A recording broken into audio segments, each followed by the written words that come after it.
podcast.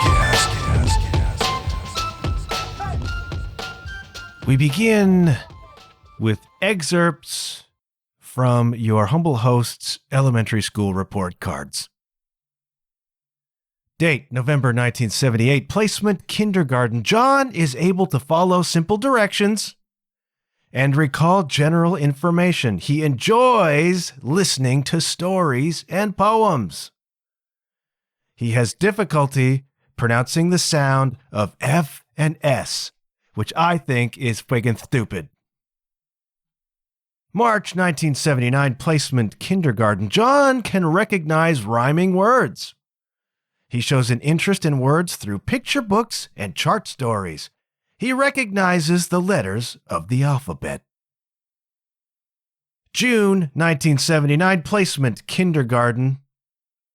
John has a winning personality. Not sure what year this is. Grade 2. Placement, grade 2. John has an enjoyably interesting sense of humor. December 1983, placement, grade 5. John is a bright and cheerful lad. He has a good sense of humor and puts forth a good effort. Communications reading. John's oral reading is excellent and indicates good comprehension. He is quite perceptive in discussions. He seems to enjoy reading. Communications language. John's written work is generally of high caliber. High. Carelessness sometimes mars otherwise excellent results. He has a flair, if one could possibly imagine, for the dramatic. General. A good athlete always tries hard. March 1984, placement, grade 5. John continues to be a cheerful, likable fellow. However, his attention tends to wander, and at times he does not give his best. Communications reading. John participated in a special program for most of the term and functioned very well. He was able to meet the challenge of working with an above-average group. Communications language. Oral speech was interesting and showed some good use of humor. Participates well in art and music. Needs to be more attentive in French. Well, c'est dommage. June 1984, placement, grade 5. John has a good sense of humor and gets involved with school activities. Communications reading. John's reading is of a high caliber. Inflection and answers to questions indicate good comprehension. Discussions show good general knowledge, wide vocabulary, and keen perception. Communications language. John is a little short on quantity and his spelling is often careless, but he generally achieves well in all language areas. Well. General. He seems to enjoy music. November 1984, placement, grade 6. John has a good sense of humor and is a pleasant member of the class. On occasions, he could choose more appropriate timing for his pleasantries.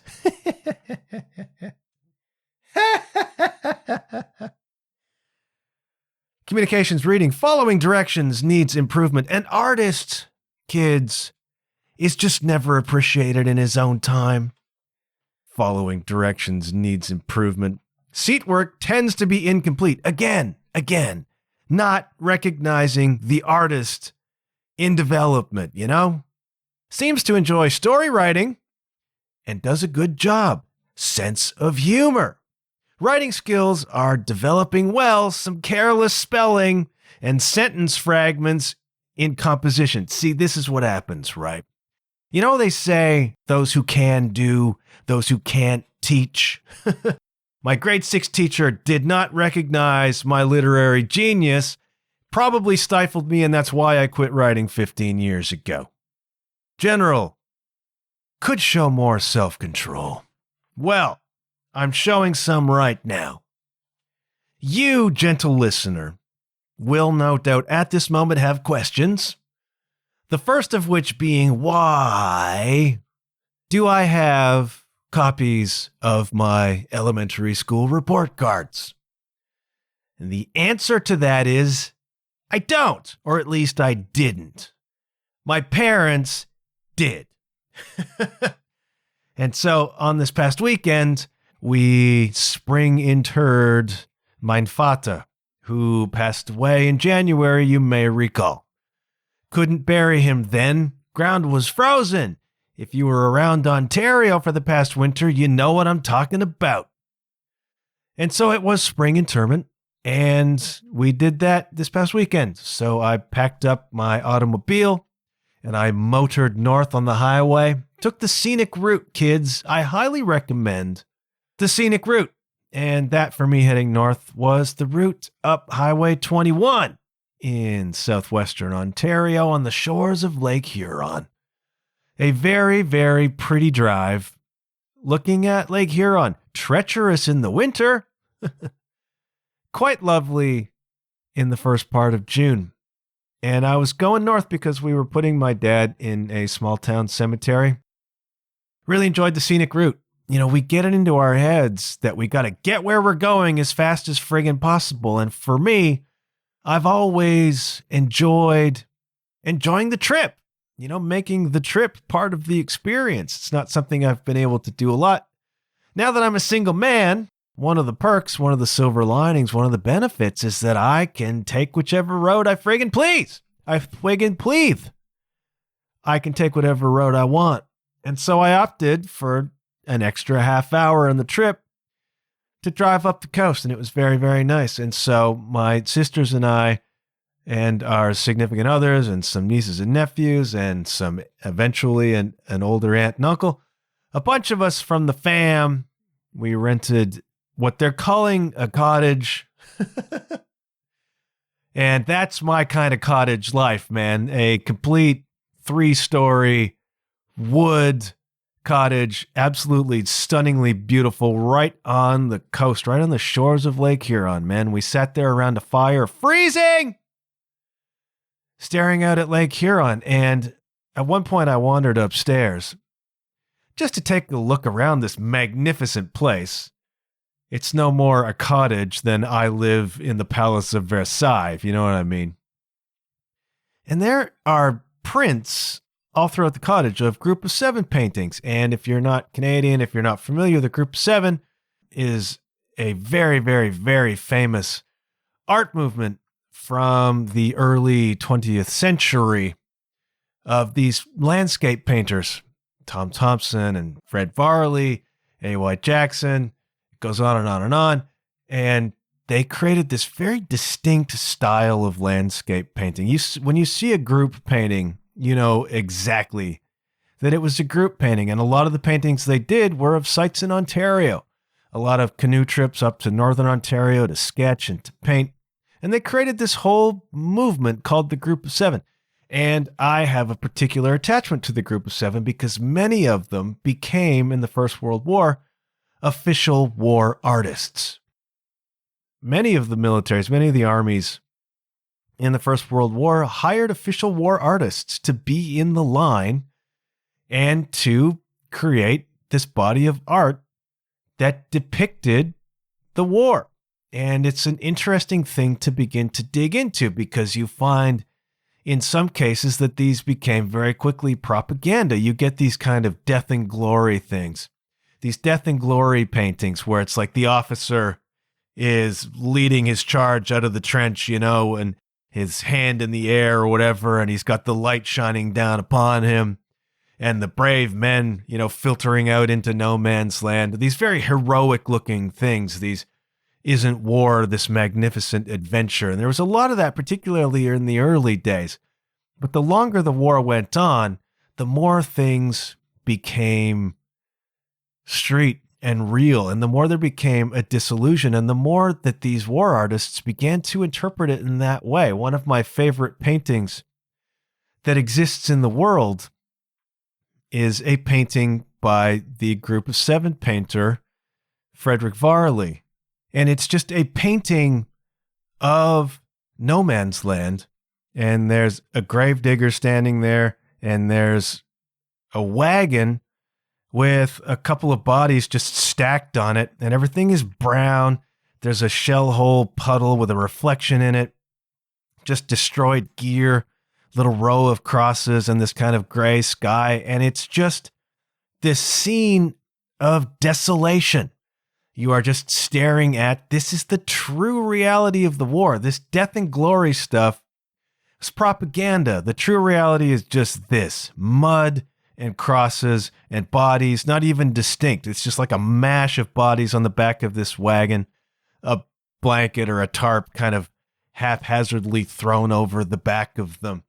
And it's just mud, and it's not glorious, okay? It's brutal, and the title says it all. For what?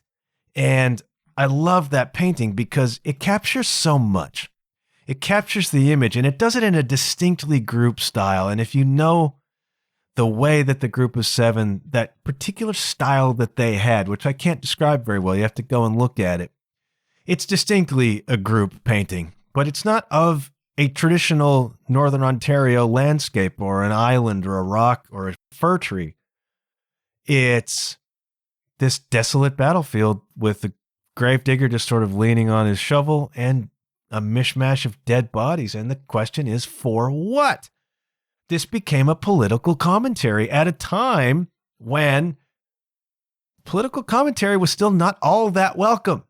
And that painting was done in 1918. So it's like public opinion, there was a war weariness that had set in long ago. Now, I've talked at length about the First World War, different episodes on this podcast. And back in 1914, they all rushed to sign up, couldn't wait to get there, wanted to get to the Huns before it was over.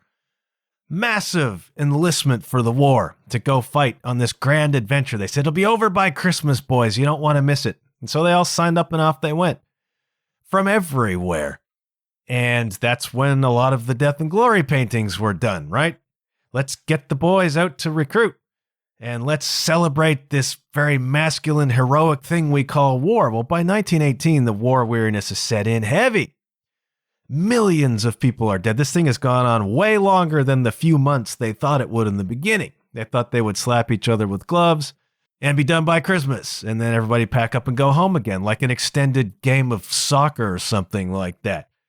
Didn't turn out to be that, all right?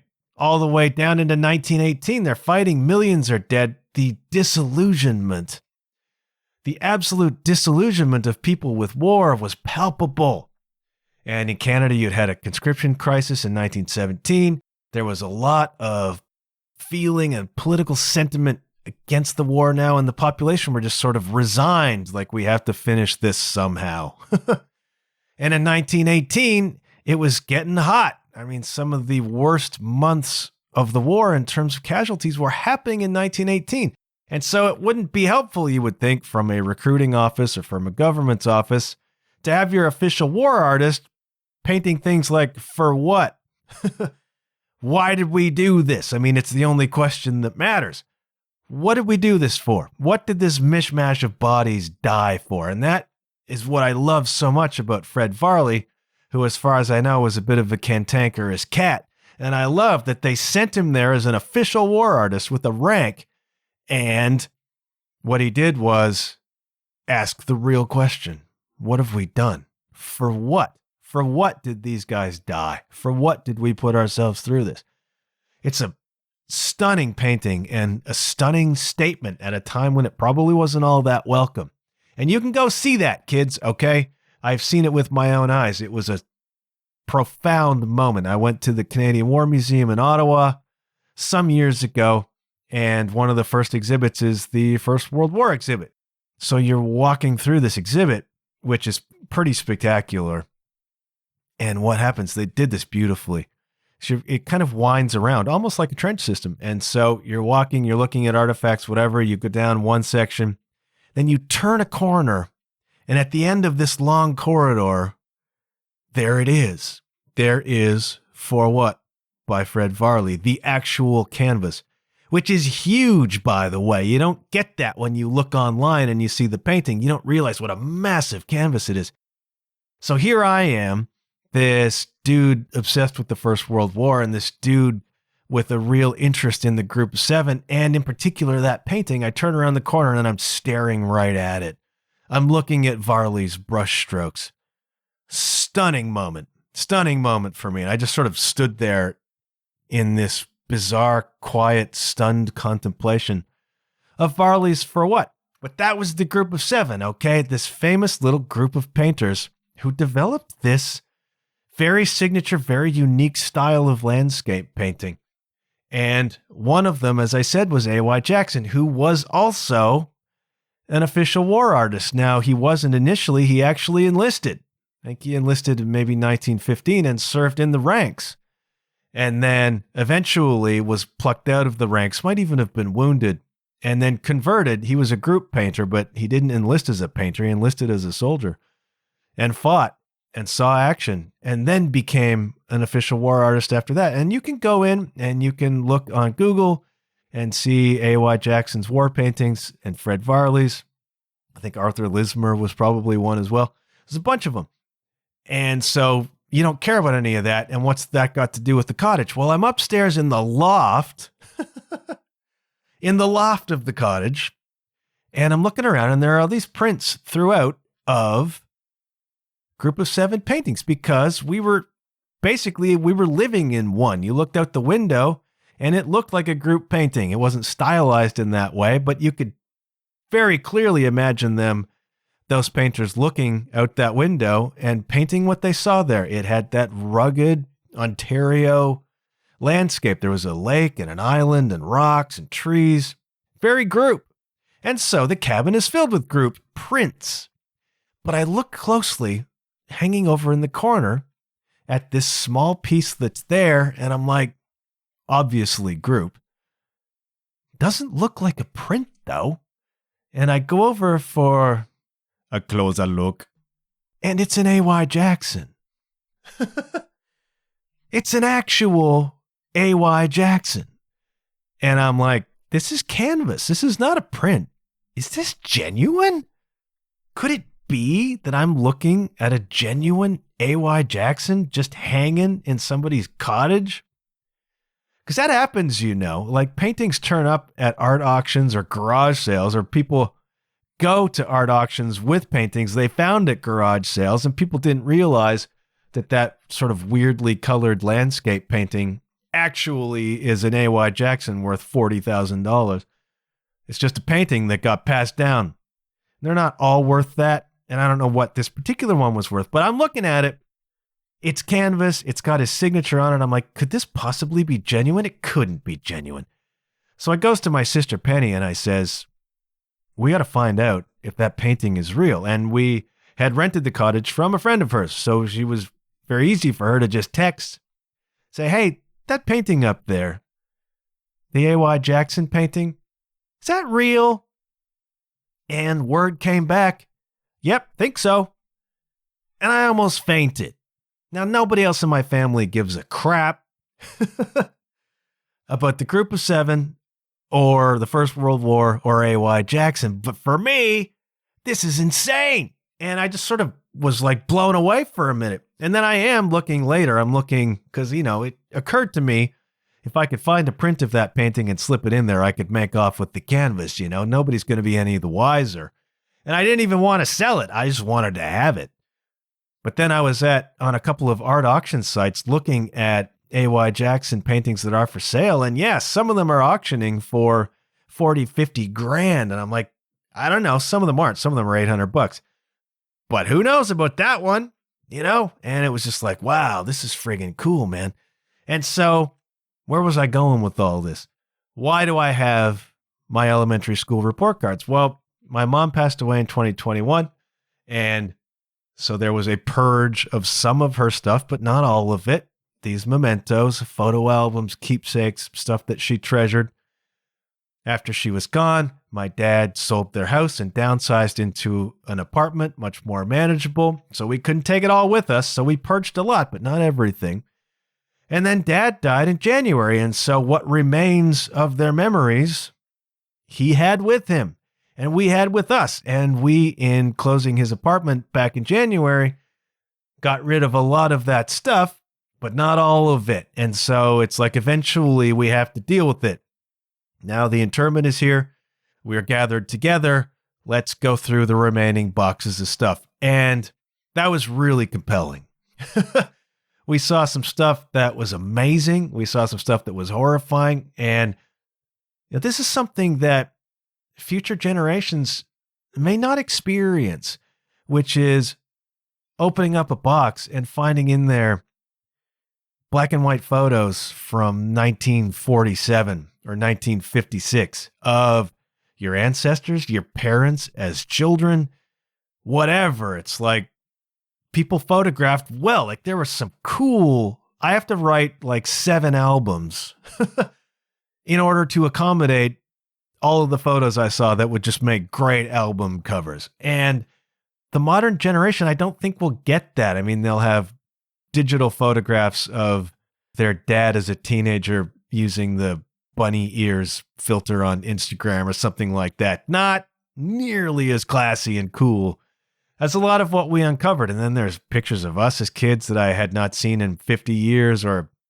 close to it, or perhaps had never even seen at all. And then a lot of stuff that needed to be got rid of pronto. I did not wear my hair like that. And that was a refrain heard through all of the siblings. Really, really interesting trip down memory lane. And you uncovered some stuff like photos of my dad in the Navy, stuff that I hadn't seen before, like really cool photos. And then my mom's side of the family with these cool cars from the 50s and stuff like that. A lot of shotguns, interesting stuff. And you kind of get literally a deeper picture of your family and your heritage and some other stuff. Included amongst all of this is a whack of my report cards.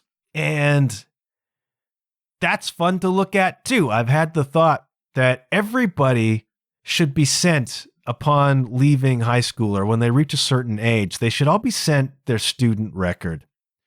At least where I live in Ontario, and I assume pretty much everywhere else, there is a student record that's kept on you from the day you enter the school system. It's got teacher comments, it's got whatever, it's got evaluations.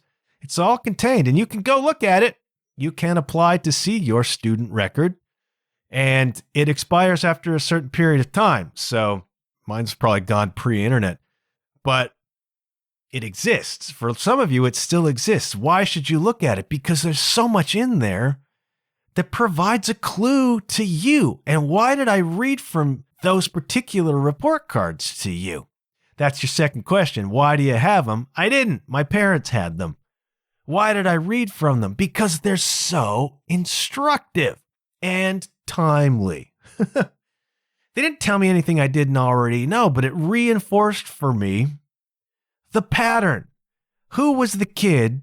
Who was the person? Who was the entity? Who was the human that was described in those comments from when I was a little boy?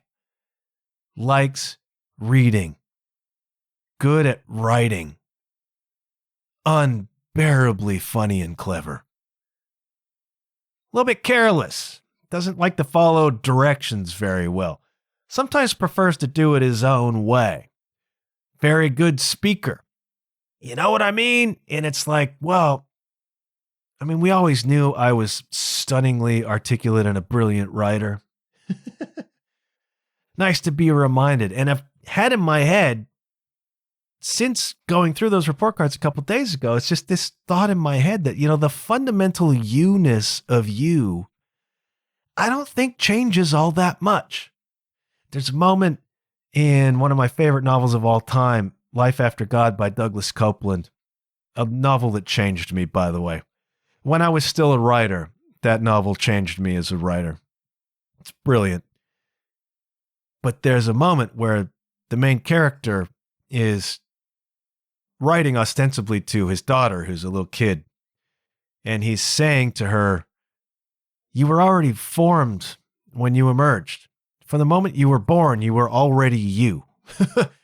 It was all you. It was all you were you already, and we all are us from the moment we're born. And I don't think fundamentally what we are strong at, what we are drawn to, what we are inclined towards, what we are good at, what we are weak at, the things that do it for us, I don't think change all that much. Those report cards described a kid who likes reading and writing, is a good speaker, has a good sense of humor, devastatingly funny, is an athlete, likes sports.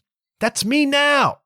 I think you change in terms of your behavior. I think you can change in the way you perceive the world. I think you can change in the way you perceive yourself. I think you can change as you grow and become more mature and learn to relate better with others. People change in terms of their behavior or their perception, but I think your fundamentals remain your fundamentals from the day you're friggin' born. And what happens is a lot of people lose sight of their fundamentals. Whoa! A lot of people lose sight of their fundamentals. And this is relevant and timely for me because I'm on the cusp of a new life. I'm on the cusp of a new life. All right. We don't need to go through it all again. Yes, I'm single. Yes, I'm separating. Yes, I am on a short-term job situation. All right. And the question is becoming, where do I want to be? Who do I want to be? What do I want to do? And it's like you can be lost in this wilderness of, I don't know. I don't know what I want. But I think one of the big clues is, what do you enjoy? What are you good at? What have you always enjoyed and been good at? Right? I know lots of people who, had they access to their kindergarten and grade 2 report cards, would be reading what a great math person they are. Right? Or how great they are at languages, or how great they are at environmental science, or something like that. You know, it shows a real keen interest in whatever, the Pythagorean theorem. The Pythagorean theorem. See? Diction, kids. F's and S's, my ath. People lose sight of it. People lose sight of, I was about to say what makes them great. That's not necessarily the right word, but I think people lose sight of what their natural inclinations are. Again, my report card described a kid who likes reading and writing and speaking and music. I forgot the music part, and music and sports. And it's like, that's me as a man. That's me as a man at 51 years old. I like all of those things. I'm still inclined to all of those things. There was a comment on one of them that said, I'm drawn to the painting station. I think it was kindergarten. Drawn to the painting station. And another one talked about satisfactory effort or an interest in art. There was never an indication anywhere that I can produce art, but an appreciation for it, yeah.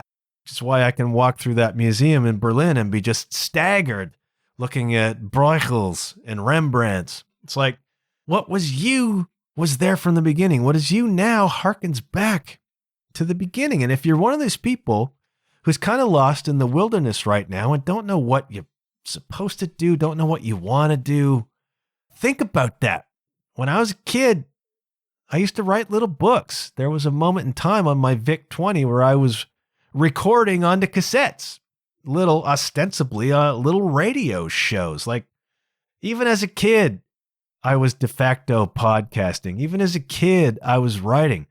And I played hockey and I played soccer and I obsessed over hockey as a fan, as a kid. All of that stuff which mattered to me then, all that stuff which engaged me then, I hate the term voracious reader because it's become a cliche, but I was one. I read all the time. I preferred to be, to a certain extent, isolated. I liked being on my own and in my head. And my report cards talked about this potential I have or tendency I have to be distracted sometimes, to lose my focus, to not pay all that much attention. Well, yeah, I was in my head all the time. I was perpetually living in some alternate universe, running a story through my mind, whatever. And yeah, my work was sometimes not complete because I didn't care. Didn't care, man. My teachers were coming up with polite ways to say, he doesn't really care all that much. And that was the peak of my academics, by the way. In around grade 4 was probably the peak, grade 3, grade 4, the peak of my academic life. until I went to university. Things went on a pretty steady decline for a while for reasons that my therapist and I have talked about, but I don't need to talk about here. I showed glimmers of potential in high school, specifically in music class and in history class. Again, as a 16, 17-year-old, what's that kid into? History and music. Well, that checks. That tracks. That checks out. And when I got into university, things changed because it became much more independent. University was like, well, high school was like, you got to do this or else. University was like, do it or don't. We don't care. You'll pass or you won't. We don't care. And once that became a choice that I made rather than a demand put upon me, and this says a lot about my psychology, once it became my choice, I was happy to do it, and I did well, and I got progressively better throughout my undergrad, so that I was, in fact, kids, get this, a Deaned Lift student. So, not bad, right? Point is, you were already you when you were 5 years old. What appealed to you then probably appeals to you now. Maybe the flavor has changed a little bit, but the fundamental you, I think, is natural and born into you and waiting to be expressed. I struggle right now with, am I expressing my natural me? What potential is in me? Am I actually expressing it? I'm not writing at all, like not writing at all, a little bit for work, but otherwise, no. I'm doing this podcast. Is that a good expression of what I have in me? I don't know. I'm playing music. I'm doing the best I can with it. You know, my ceiling is, in my opinion, my ceiling's a bit low with the music. Some people may disagree, and bless you if you do. But it's like, these are still the things. These are still fundamentally the things. I'm talking with my therapist right now, but where the hell do I go from here? I'm on a contract that's going to end. I'm moving into a new life somewhere, doing something. She's like, well, what feels good to you? And that's a fundamental question too. Not what does your head say you should do, but what does your heart say you should do? And it's your heart that houses all of this information. It was your heart that you were expressing as a 5-year-old before your head came into the mix. It was your heart that enjoyed reading or enjoyed music or enjoyed painting or enjoyed math or enjoyed science or enjoyed playing sports. It was your heart in those days before your head came into it, before you began to be conscious of your ego. When your ego came in and began to recognize you as separate from other people or in at least a faux competition with other people. And that's what happens with marks and rankings and whatever. People move very quickly out of their heart space and into their head space where they have to compete. And they lose sight sometimes of those things that were of fundamental interest to them. I liked sports. I used to write books, and I made rudimental little podcasts as a kid with my VIC-20 computer. It's like, dude, you don't have to look far to find out what your things are. Your things have been your things from moment one. You just lose sight of it. And so all I'm saying this week is, if you're in this limbo, if you're in this place where you don't know what to do, you don't know what feels good to you, you don't know what your passions are, you don't know what your interests are, take a minute, go back in time. Picture yourself 5, 6, 7, 9 years old. What are you doing? Well, I'm playing video games. Okay, what video games? Playing sports games? You playing adventure games? You playing blow-up games? What are you playing? All of this stuff points to your essence. It points to the fundamental you. And I haven't exactly lost sight of it, but it was just an eye-opener to realize that the fundamental me was there from the beginning. All the way back to my kindergarten report card in 1978. This kid's good at language. This kid likes to read. This kid likes sports. This kid is so wickedly funny that we need extra diapers in the kindergarten class because the kids are just wetting themselves in hysterics at every word that comes out with staggering articulation from his mouth. I paraphrased that. So I'm saying to you, think about it. That's all. I'm just saying to you, think about what it is that lit you up as a kid, what it is that just naturally had your attention, what you were good at and interested in then, because chances are excellent that it's exactly what you are good at and interested in now. And have you lost sight of the fundamental you? That's your food for thought this week, kids. I'm going to go because I got to edit this thing and get it out. I want to thank you ever so kindly for listening. I want to thank you for your support, your feedback on the more recent episodes. It's been much appreciated. Could really use a rating and review on Apple or Spotify. Haven't had one in a while. Could use one, warm my cockles. I'm not going to beg too hard. john-huff.com/shop for your t-shirts and your mugs. And I hope you're well. All right. Good things happen when you put yourself out there. Good things happen when you go back to the fundamental you and realize the ways in which you have lost that. Until next time, kids, do take care, and I'll check you later. Yeah.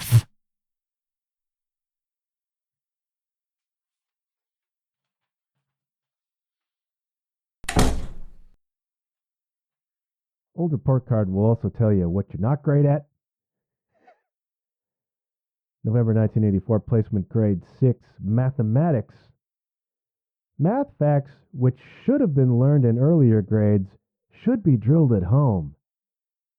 That hasn't changed either, kids. The fundamental me was not into math.